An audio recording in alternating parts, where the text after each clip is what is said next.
গত 10ই অক্টোবর রাতে দুর্গাপুরের আইকিউ সিটি মেডিকেল কলেজে উড়িষ্যার মেয়ে 23 বছরের এমবিবিএস ছাত্রী বন্ধুর সাথে রাতের খাবার কিনতে গিয়েছিল ঠিক রাত্রি 7:58 মানে রাত 8টার সময় বলতে পারেন। তখন ঠিক এই কলেজের গেটেই অপরাধীরা মেয়েটির ফোন ছিনিয়ে নিয়ে তাকে টানতে টানতে জঙ্গলে নিয়ে গিয়ে 5জন মিলে মেয়েটিকে রেপ করে, কিন্তু মেয়েটির বন্ধু তাকে ফেলে থুয়ে ছেড়ে দিয়ে পালিয়ে যায়।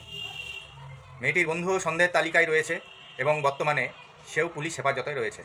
মেয়েটি রেপ হওয়ার পরে আমাদের মুখ্যমন্ত্রী বলেছেন রাতে মেয়েদের বের হওয়া ঠিক নয়। দিদি তো রীতিমতো অপরাধীদের খুল্লা ছাড় দিয়ে রীতিমতো মেয়েটিকেই দোষারোপ করেছেন এবং মিথ্যা অভিযোগও দিয়েছেন।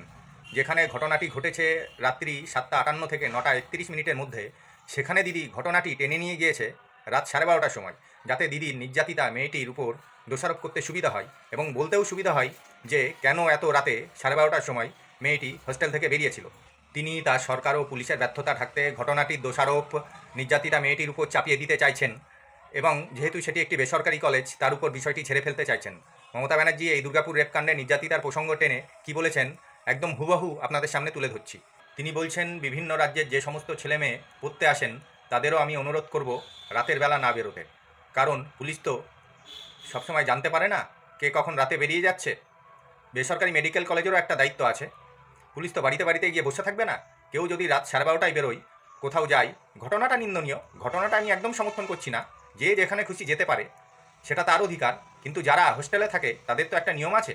মেয়েটি খাবার কিনতে বেরিয়েছিল 7:58 আর হোস্টেলে ফিরে এসেছিল 9:31 মধ্যে।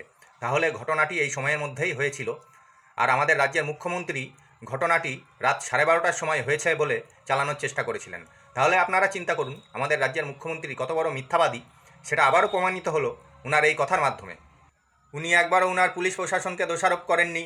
উনি একবারও উনার এই দুধেল গাইদের নাম করে বলেননি যে এরা পৃথিবীর সবথেকে জঘন্য হিংস্র পৈশাচিক কর্মকাণ্ডটি করেছে, কিন্তু উনি এইটা বলেছেন মেয়েটির রাতের বেলা বের হওয়া ঠিক হয়নি।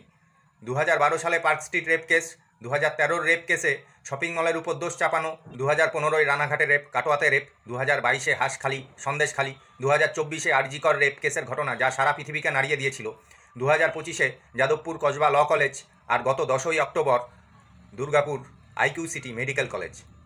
2012 সালে পার্ক স্ট্রিট রেপ কেসে এক মহিলাকে নাইট ক্লাব থেকে তুলে নিয়ে গিয়ে গ্যাং রেপ করেছিল দুষ্কৃতীরা। দিদি বলেছিলেন মেয়েটি চরিত্রহীন ছিল। 2022 সালে হাঁসখালি ধর্ষণের পর মুখ্যমন্ত্রী মমতা ব্যানার্জি কি বলেছিলেন আপনাদের সামনে হুবহু তুলে ধরছি। তিনি বলেছিলেন মেয়েটাকে এখন আপনি কি বলবেন, এটা রেপ করা হয়েছে বলবেন, নাকি প্রেগনেন্ট ছিল, নাকি শরীরটা একটু খারাপ ছিল, নাকি কেউ ধরে মেরেছে। আমি পুলিশকে বলেছি ঘটনাটা কি ঘটেছে। ঘটনাটি খুবই খারাপ ঘটেছে, কিন্তু আমি শুনেছি মেয়েটার নাকি লাভ অ্যাফেয়ার ছিল। এবং এই হাঁসখালি প্রসঙ্গেই তিনি আরও বলেছিলেন যার বিরুদ্ধে অভিযোগ করা হয়েছে তার বাবা তৃণমূল কংগ্রেসের সাথে যুক্ত, এটাকে এত বড় করে কেন দেখা হবে। এবং তিনি আরও বলেছিলেন যে ঘটনা ঘটার 5 দিন পর নির্যাতিতার পরিবার পুলিশের কাছে কেন অভিযোগ জানাতে গেল। 2024 আরজি কর এ পরিকল্পিত ষড়যন্ত্রে অভয়ের রেপ কেসে আমাদের মাননীয়া বলেছিলেন মহিলাদের রাত্রিবেলা কাজে বেরোতে হবে না। এই সরকারের আমলে বাইরের রাজ্যের কাছে বলতেও লজ্জা লাগে আমরা পশ্চিমবঙ্গবাসী জানাই মমতা ব্যানার্জিকে এবং তার সাথে সাথে তার দলের নেতা নেত্রী কর্মীরা যারা তার কথাকে সমর্থন করছেন। আপনারা যারা মুখ্যমন্ত্রীর কথা সমর্থন করছেন তারা টিএমসি করে নিজেদের বিষয় সম্পত্তি বাড়িয়েছেন, কিন্তু একবার মানবিক হয়ে চিন্তা করে দেখবেন যদি এই নির্যাতিতা মেয়েটির জায়গায় আপনার মা, বোন কিংবা মেয়ে থাকতো, তাহলেও কি আপনি মুখ্যমন্ত্রীর এইসব কথাবার্তাকে সমর্থন করতেন? এই প্রশ্নটা আমি আপনাদের কাছেই করলাম। শুধু এই দুর্গাপুর নয়, পার্ক স্ট্রিট, সন্দেশখালি, হাঁসখালি, কসবা, আরজি কর এই রকম রেপের কেসে মুখ্যমন্ত্রী এমন সব বক্তব্য রেখেছেন যে সারা ভারতবর্ষ তথা সারা পৃথিবীর কাছে পশ্চিমবঙ্গের নাম মাটিতে মিশিয়ে দিয়েছেন। মনে হচ্ছে যেন পশ্চিমবঙ্গ বাংলাদেশে পরিণত হয়ে গিয়েছে।